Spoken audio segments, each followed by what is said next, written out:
Hello everyone, welcome to walk with Mahi. இன்றைக்கி நம்ம பார்க்க போகிற ரெசிபி என்னென்னா பச்சை வேர்க்கடலை சுண்டல் செய்ய போகிறோம்.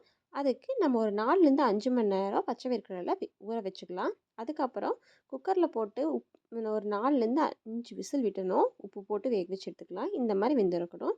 இப்போ ஒரு கடாய் வச்சு அதில் தேவையான அளவு எண்ணெய் சேர்த்தி கடுகு, உளுந்தப்பருப்பு, கடலைப்பருப்பு எல்லாம் சேர்த்தி பச்சை மிளகாய், 4-5 வரமிளகா, பெரிய வெங்காயம் 2, அப்புறம் 2 கொத்து கருவேப்பிலை இதெல்லாம் சேர்த்தி நல்லா வதக்கிக்கலாம்.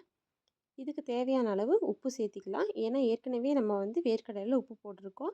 அதனால் வெங்காயம் வணங்குற அளவுக்கு உப்பு போட்டால் போதும். இப்போது தேங்காயும் நம்ம சேர்த்திக்கலாம். சேர்த்தி நல்லா வதக்கிட்டு வேக வச்சு வச்சுருக்க பச்சை வேர்க்கடலையை சேர்த்திக்கலாம்.